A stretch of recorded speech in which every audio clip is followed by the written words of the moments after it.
Eduardo, so obviously you've moved around a little bit, but is basketball in the end? Are you comfortable here? You adapted quickly? How difficult are all the changes? Yeah, I think basketball is pretty much basketball wherever you go. The only difference is, you have to learn a new system, a new style of play. That's pretty much the only differences I've seen from being at different programs. I feel like coach and everybody and all the staff around here help you to adapt and understand all like the terminologies and stuff, how the team wants to play. So it's just really adapting to that, and I feel like everybody here, the staff, they help you a lot to do that. So it's not really that difficult. How different is this system compared to others that you've played? Um, I'd say it's a lot more fast paced. It's a lot more up and down. A lot more scoring and shooting. Um, yeah, that's probably the biggest difference I would say from my previous places I've been at. Eduardo, Justin Jackson from the Post. You guys obviously, got a chance to work out in the summer and go the Italy trip, and then, but so, for the most part, it's just been you guys in the gym practicing. And so, when you get out there tomorrow night, is there anything that you'll be interested in seeing? Oh, okay, yeah, maybe this does work, or maybe just didn't work like it did in practice. Anything that you kind of be keeping an eye on tomorrow? Not like a specific thing. No, not really. I feel like it'll be fun seeing how our sets and stuff work against people that don't really know what we're doing. It's a little easier when you know what we're gonna run, so you're just kind of playing against each other. So it'll be interesting to see that, I guess, against another team and how they kind of react to what we're doing. What do you think people will see tomorrow? I know coach isn't just going to open up the whole playbook, but how do you guys? Just an exciting style of basketball, a really competitive style of basketball, like hard nosed. Yeah, that's what I think people will see. Your role? What will your role be for this team?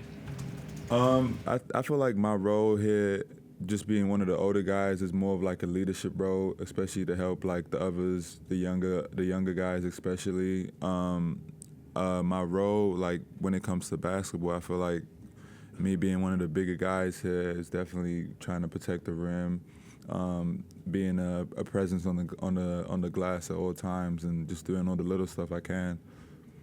When you throw in all the coaches and assistant coaches, and then all the new play, you probably had to get to know like 20 some new guys. Are challenging or fun, or what was that process like? I would say at first it was a little challenging, but I mean that comes with everything you do when you're doing something new with a bunch of people you've never really done anything with. At first it's always a little challenging, but I felt like having that Italy trip really helped us a lot to gel together, play with each other, trying to figure each other out with the other players and the coaches, and I feel like it's been a good experience. Yeah.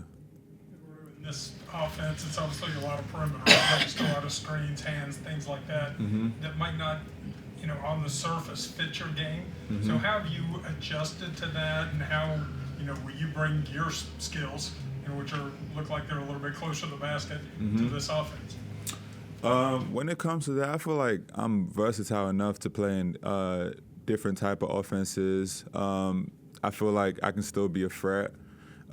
Maybe I'm probably not going to be like as much back to the basket, but I feel like I run the floor really well. So I feel like that's going to be a plus to the way we try to play. I set screens, I roll, so I feel like that helps as well. And I just finish around the rim, which is going to be important for us. So I feel like I'm versatile enough to fit into any kind of style of offense that I need to.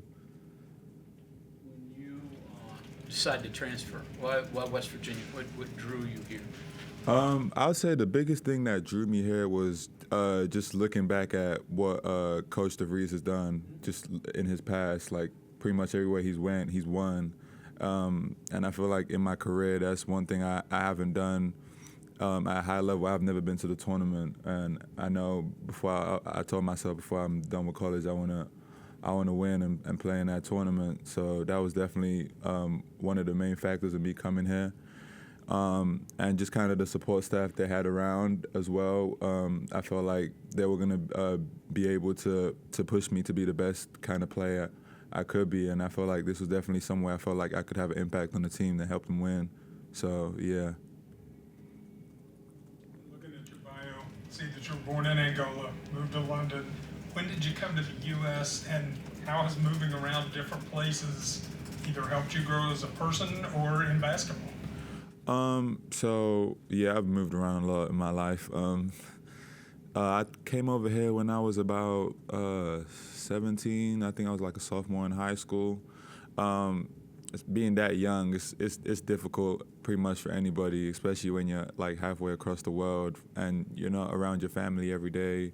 You don't get to go home after school and see your mom, your dad, your brothers, your sisters. So, you know, you get a little homesick at first. But like anything, you just have to adapt. And I feel like me being able to adapt, it kind of built my character a little bit. I kind of had to grow up a little faster than maybe other people. And I feel like it's helped me a lot in everything I've done. Yeah.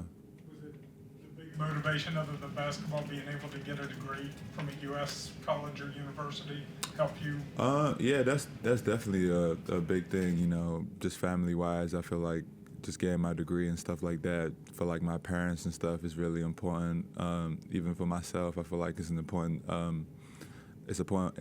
milestone for anybody's life. Yeah. You still hear a little of the accent. Did you have more when you first got here? You've been here a while. Does your family have a heavy English accent? So what's funny is when I'm here, everybody's like, "Oh, you have a British accent," but when I go home to London, they'll be like, "Are you American? You have an American?" I'm like, "No, I grew up here." But yeah, it's funny. Were you always like tallest kid in your class, or did you kind of early? Pretty much, kind of. I've always kind of been not super tall, but I've always been like one of the tallest people in my class, pretty much my whole life. Yeah. Do you get home back to England much, to London, or is that something you don't get to do? So previously it had been a little bit difficult. Like when I was in high school, I was able to go home maybe a little bit more. So I would go home for like, once the season was over, I would go home before I would like play AAU and stuff like that, or like after AAU. During the COVID period, that really hurt a lot of time because I wasn't able to go home for a couple years just due to my visa situation and stuff like that. Didn't want to go home and get stuck there, and I couldn't come back and play. So that was difficult, being away from your family for that long. I went home, I want to say the last time I was home was last summer. Yeah, I think that was the last time I was home, but apart from that, I've been pretty much in the U.S., yeah. Has any family come over with you, or everybody's still London and your previous stops? So my sister was able to come at my last school. She was able to see a couple games, and my brother too. They were able to come over and see a couple games. My parents still haven't been able to come to any of my games yet, but hopefully this year we can change that. Do they all still live in London? Yeah, my whole family live in London. Yeah, yes sir. Is everyone still referred as crossing the pond? Is that? Yeah, crossing the pond. Yep, across the ocean. Yep, the Atlantic Ocean. With all your stops, what have you thought of Morgantown, the state of West Virginia? This is certainly different than Fresno. So. Yeah. I would say just like the hills and stuff like that is probably the biggest difference. Fresno is a little bit more flat. But I like it, man. I like the nature. I like being able to just go outside. You see like deer running around, the trees, being in nature all the time. Some people don't like rain, but I'm British, so I guess I like rain. But I like it when it rains sometimes. It's mellow. Yeah, I love Morgantown. It's a fun place for me. How does NIL work for you?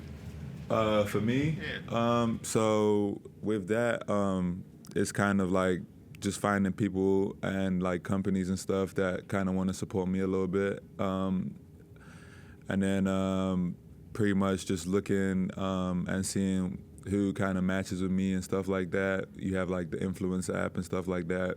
Companies able to reach out if they want to offer you like a contract in return for like a post or anything like that. So if they want to do that, then I'll maybe make a post for them or something like that. I was curious, you mentioned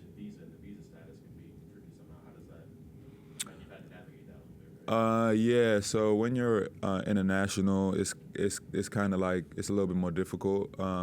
Sometimes you have to be at home, or you have to like just work with companies at home. It's a little bit more complicated when you're working with like U.S. companies and stuff like that. So yeah, but there's people you can talk to for it, and people that can help you, guide you through that situation. You taking an interest in this? It sounds like you're actually kind of rolling up your sleeves and figuring out how to make it work, where other people might just go too hard. You mean in regards to NIL? Yeah, it sounds like you're having you've been to a couple different schools. You're Yeah. having to introduce yourself over and over and over to find these opportunities. Yeah, nah, definitely. I mean, just being able to have the opportunity to kind of make money from playing sports is like really important to me. So wherever I need to do, whatever research I need to do to make sure I'm in the right position and I'm doing the right things, I feel like it's important for me. One more, if you don't mind, like how are you packaging and presenting yourself? Are you doing highlight reels? Do you have like a resume, or just like when you're reaching out, how do you start that, get that conversation going? I mean, it depends on the type of company you want to work with and who you want to work with. I feel like you kind of have to adjust to them and kind of what their needs are. You can definitely just do your research on the company and see how you might match with that, and then just reach out to them based on that. Compared to some of your previous stops, how do you anticipate life being in the Big 12? Well, I was in the Big Ten at Nebraska, so I'm definitely used to playing against and playing with really high-level competition. So I feel like me adapting to that, I don't think it'll be as difficult. I definitely feel like the Big 12 is probably going to be a little bit different. I know it's a lot more fast-paced than maybe my previous spots, but like I said, I feel like I adapt to my situations really well. So I feel like I'll be able to do the same thing here.